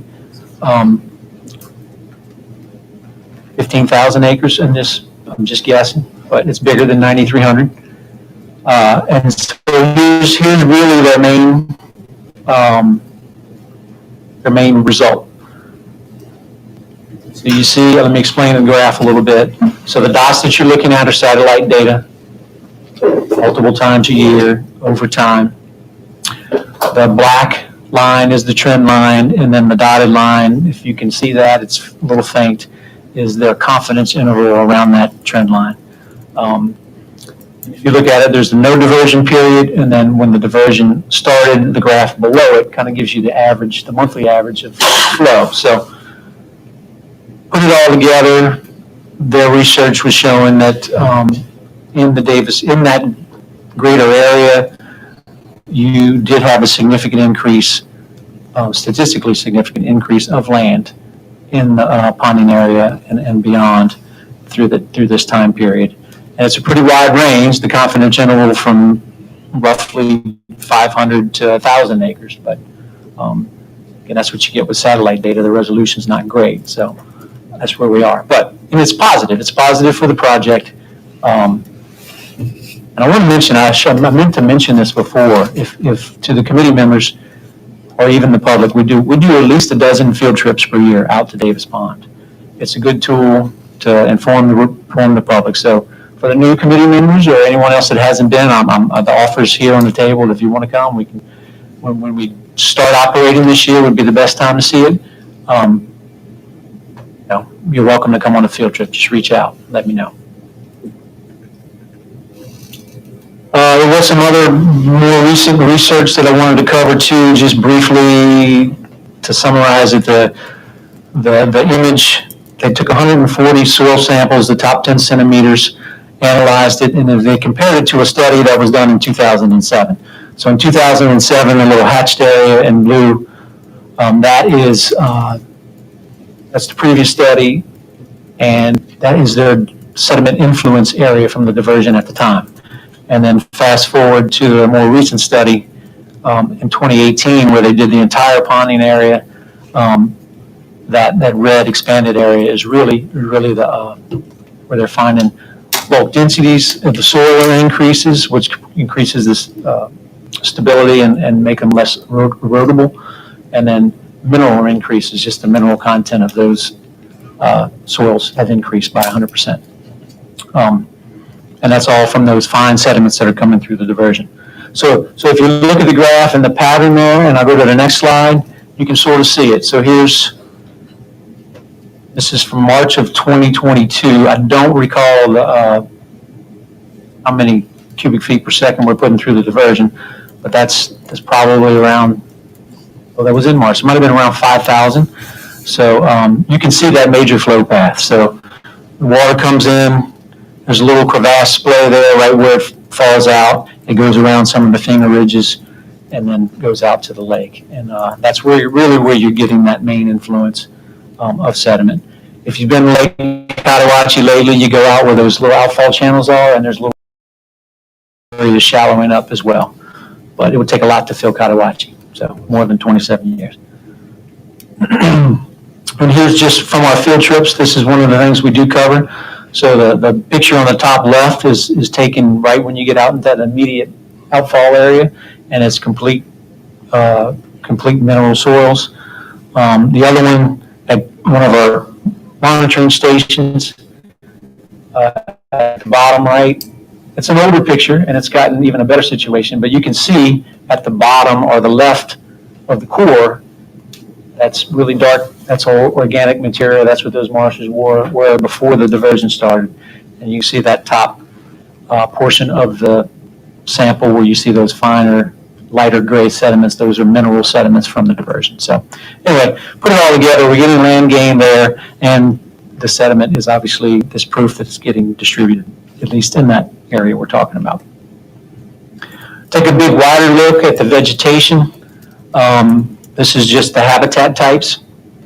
If you compare from 2013 to 2021, we see a little expansion of the fresh marsh, and especially the intermediate and compression of the brackish and a little bit of salt marsh.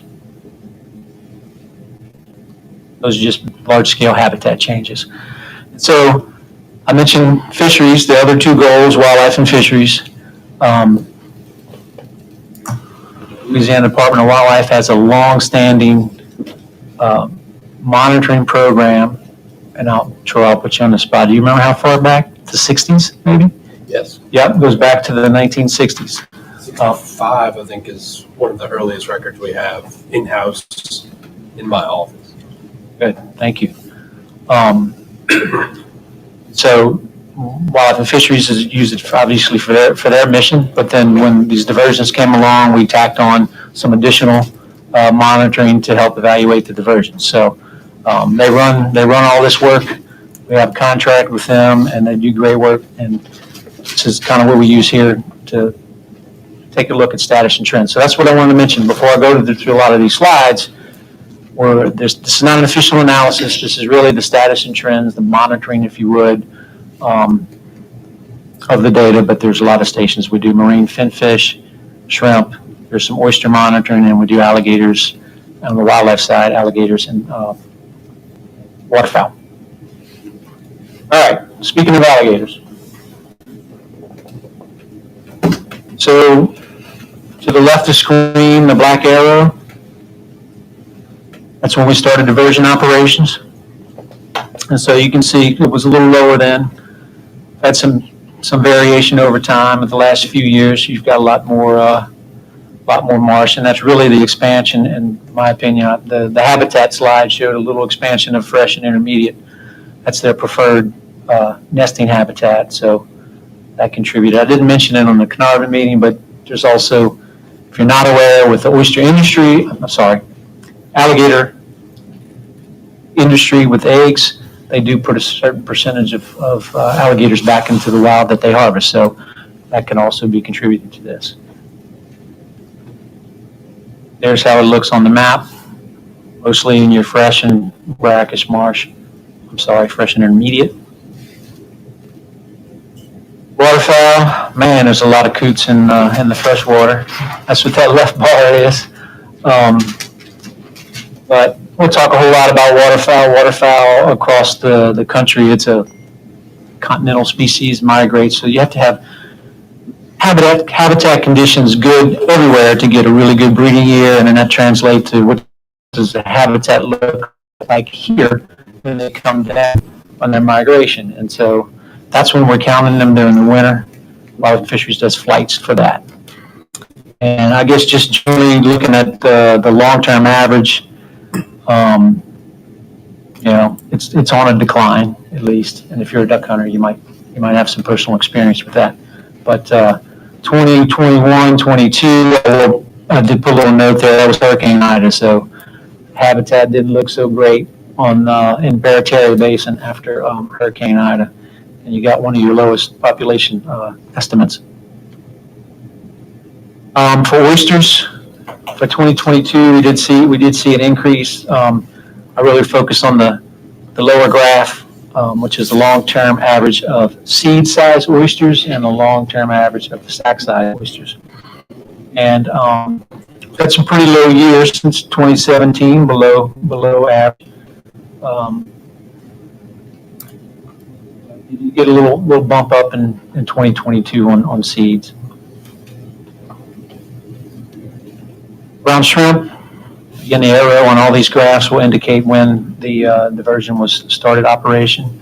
And these are different different types of methods of collection. So seines, some larger trawls, 16-foot trawls, and 6-foot trawls. Anyway, a lot of variation you see in seines. You got some increase in brown shrimp kind of over the longer term. We're pretty low if you look at the end of the graphs on the others. Kind of right below average on the 6-foot trawls, for example. White shrimp, same look, kind of trending up last couple of years. Crab, at least in the seines, has trended up significantly and is above average and kind of around the average in 2022 for the salt, for the 16-foot trawls. Large mountain bass, some may recall, right after we started the diversion, we had a huge explosion of SAVs in Lake Cotahuachi. You can almost walk across them, and bass fishery really got big. That was before we really started operating in earnest, and so that's kind of dialed back a little. But we're looking at some pretty, in the same data at least, some above average stuff, but a lot of interannual variation as you see with a lot of species. Redfish, pretty low in the last couple of years. Spotted sea trout. Recently, I'll just say that with the stock assessment from Wildlife and Fisheries, their committees has, this is passed, right? It started in November, is that right? So there's a new recreational, a lower creel limit, and a different slot limit for the size of trout. You can keep it, used to be 12, now it's 13 to 20. There's some details. Get that at Wildlife and Fisheries. So really just to summarize the 2022 year, again, it was a pretty typical flow year, late winter rise, lasted through early summer. We got up to 14 feet. Rainfall was a little below average. And then we did get two decent pulses. We had 67 days of operations with that early season one getting up to 8, and I put 8 in here. I guess it was closer to 9 and around a 4,000 CFS pulse. So with all that though, and maybe the river not being a sign, we definitely did not reach targets. So the basin was much saltier. Speaking to the goals, we saw the sediment goals, and if you're thinking of the scale of it, I'm not talking about the entire basin, but that upper basin is definitely receiving sediments and gaining land, so that's a positive. And then kind of with the fishery stuff, that has to, I gave status and trends, but we're due for a new, more detailed kind of study and look at all the fisheries data, and that's coming up. It's in the works right now. Hopefully we'll have that for next committee. All right, I promised a snapshot of 2023. Everyone knows it was a very significant drought year. We did get our pulses in early, and then even the river came down about the same time, but very low river after that, and we know we didn't get any rainfall for much of the rest of the year until recently. Doesn't quite affect Davis Pond as much as it does Caernarvon, but we do have that 1,000 minimum, and sometimes when we have the gates open, you might not even get that 1,000. But we don't have quite the issue of backflow like you might have at Caernarvon. And then we did, if you watched the news enough, you know that there was a saltwater issue in the river affecting drinking water intakes downriver and making its way up to St. Bernard and possibly threatening up higher up. We did shut, and the reason I want to mention it in this meeting, we did shut those diversions down on both sides of the river in September. That was working through GOSEP and the emergency response for the state, and the idea was to keep every bit of river water you can in the river to help with that situation. So unfortunately, with salt coming in, I just wanted to show you there. Yeah, it was right at the very beginning of September where we did shut down. Show you some graphs. This is way out at the 15. What you're looking at here is the blue line is the 2023 data. The other one's 2022, and then the little dotted, faintly marks that you might see are the median. So anyway, towards the end of the year, you see a little bit of deviation there. You see we're pretty much higher than normal. We saw that with all the other data. It gets more interesting though when you come in to the top of the basin, just south of the diversion in Lake Cotahuachi, we have a gauge. And as of late October, we've got salinities up at 10, all the way in Lake Cotahuachi. So it's more pronounced up there. And that's really it for I have for like look backwards. And so the reason we're here is the ops plan.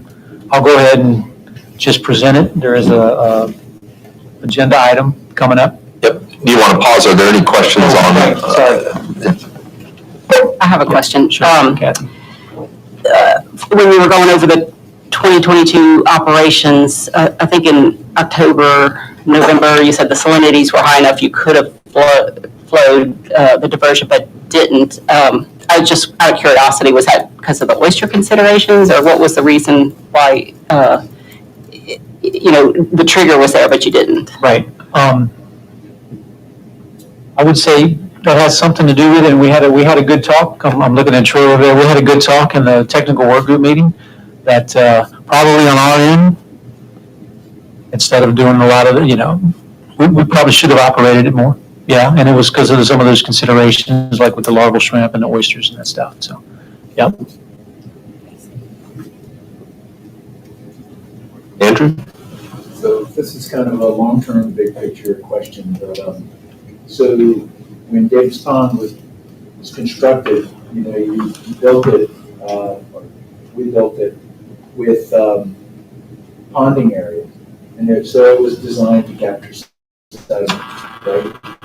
And so over the long term, you fill in that ponding area, isn't the diversion going to become less and less efficient over time as the ponding area fills in with sediment? You create more land acreage and all that. Is there some tipping point that's anticipated in a long-term plan where you start to see the drop off in efficiency? And is there a plan for, I guess, going in and clearing out the ponding area to increase the efficiency again? Yeah, good question, Andrew. Is there a plan at this point? There's not. I have heard that argument, and we've kind of talked about it some. One thing we found with, you're talking about the whole ponding area, but one thing we have found with diversion itself at Caernarvon and here, the channel's pretty self-sufficient. They scour. And so while you may be filling up the bathtub, if you would, with sediment on the periphery, my opinion is we're just going to transmit that more out to Lake Cotahuachi. And so is it going to show you land building? Maybe not, because it's all subaqueous in the lake, in the deeper lake. Or it may start building along the fringe, if I had to guess. But the sediment's still getting put into the system, so that's a good thing. And then when storms come, that gets redistributed, that kind of thing. But to answer your main question, we don't really have a plan at this point for that. But we haven't seen it really as a problem at this time. No necessity for it. No necessity at this time. Okay, I was just curious. I was curious if there was like a certain percentage of the land area within the, within the pond area that y'all would anticipate, or your engineers would anticipate that there's going to become an efficiency problem in delivering that water and everything else. That's a stump. And so are you seeing much sediment going beyond the ponding area? It sounds like you're saying there is some sediment getting beyond the ponding area. Anecdotally and visually, there are, and you can actually see it in some of the satellite images if you go on Google Earth, for example, that at low water, you can see a little mini crevasse splay, if you would, at each of those outlets. More so towards the middle where a lot of the flow goes through. Yeah, so that's evidence to me that it's getting transmitted to the lake. Actually, I didn't cover it, but one of those studies, the second study I showed you, they were talking about. There's been a couple of studies about resident or sediment capture in the ponding area. And as you might expect, to the point I was making, at lower discharges, kind of 4,000 and below, you're getting, I think the number was 81% retention in the ponding area. But when you start operating higher, it drops by half or more. So you're not getting the sediment retention, it's getting transmitted out to Lake Cotawachi. Question, speaking of the future, the Davis Pond, and then in the future, I think the big Barataria diversion. Have there been any discussions or models on how those two synergies are going to come together and how it's going to impact Davis Pond on what they may be able to do in the future, maybe possibly produce more water flow, whatever? I was just curious. No, great question. Top of mind for us. We know that's coming soon. In fact, we'll likely address that this year in committee. We're thinking about it. We know, it was addressed in the EIS somewhat, but I know this is Davis Pond. I'll refer to Caernarvon, but Caernarvon is the perfect example. Lower river impacts the lower basin. Salinities go fresh, and we can't operate as much on Caernarvon side. It's not how it is here right now, but when Mid-Barataria comes online, it's going to do the same thing. So we've proposed it at Caernarvon, and Corps considered, I call it fresh is fresh. If it's fresh already, why can't we, divert more fresh water? But legally, we have to do a study for that, and we haven't done that. So I think that's where it's going to go. There may be additional studies that we may need to consider, but it's definitely going to impact the Barataria operations, will impact the operations of this project. Welcome. Any other questions for John? If not, John, you want to go ahead and go with the operational plan, and then we'll have more comments on that and open up the public comment. Yes, thank you. So this is a proposed operations plan. You should have a full copy for the committee at your desk or at your seat. We basically pulled forward the last couple of years operations plan this year. So it's basically the same. I say basically, it is the same operations plan. The only thing that's changed is the 10-year moving average. We'll bring in a new year's worth of data and drop one off the back end. So that's what we're looking at. The committee met, we talked about it. No big changes this year. Actually anticipating maybe we'll have some later.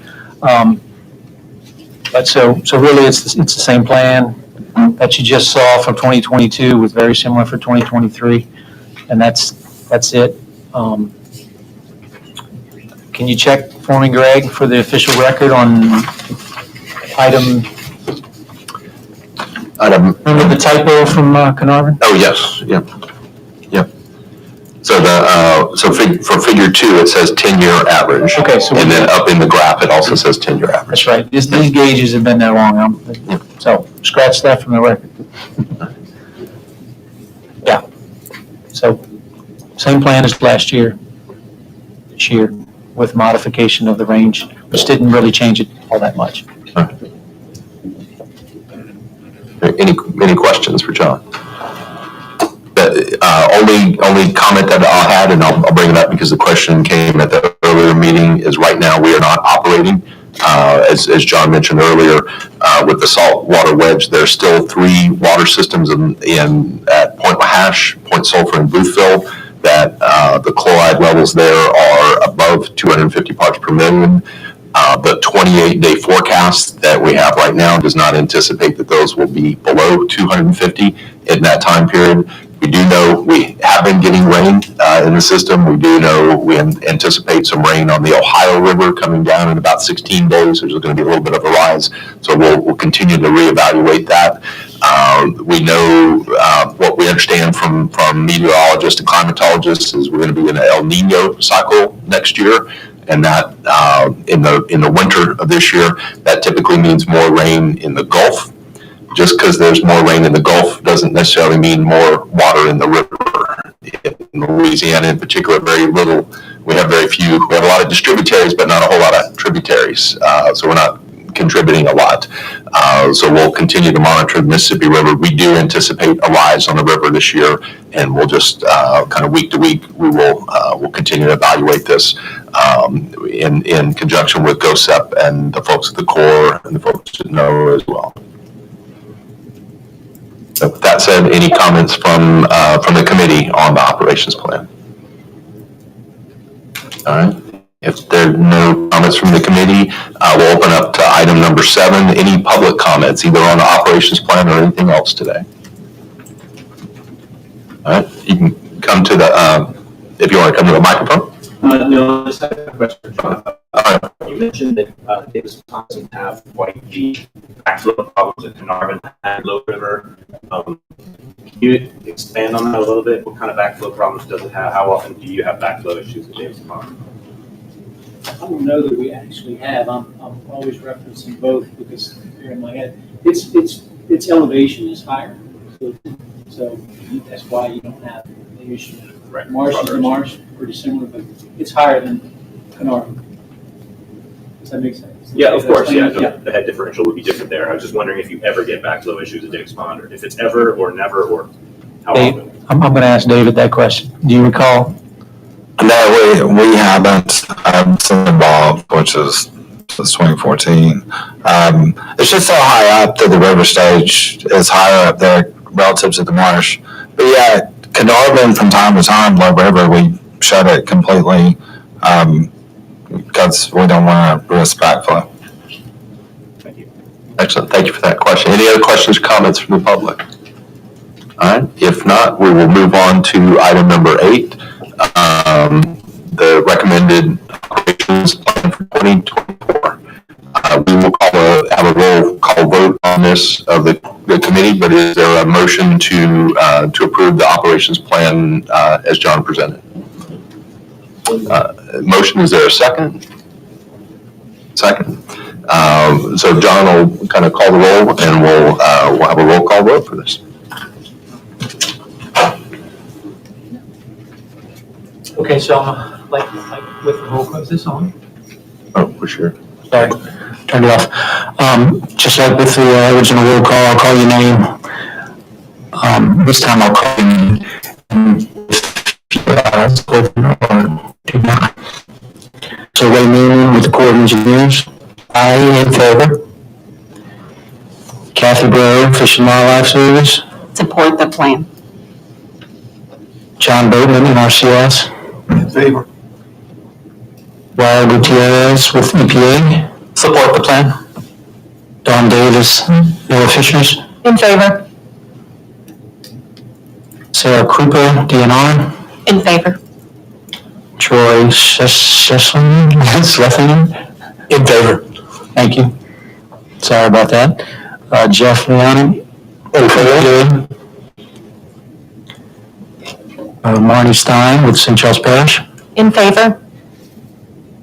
Megan Dufresne with Lafourche Parish. In favor. Jason Smith, Jefferson, in favor.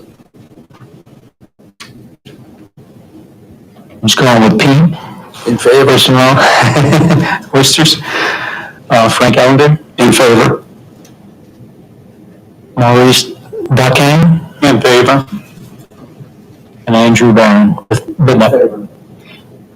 Well, that's unanimous. Very good. Thank you. On to item number 9, new business. Does anyone have new business? All right. If there's no new business, do I have a motion to adjourn? Move to adjourn from Mr. Barron. We have a second. Good. I'm glad we got a motion to adjourn. That said, we'll adjourn this meeting, and thank you everyone for participating. This is the most participation I've seen at the board meeting. We appreciate that. And I'll also follow up on John's comment. If you're interested in going out for a site visit, please get with John or with David or any of our staff here today. Thank you very much, everybody. Please drive safe and have a wonderful holiday season.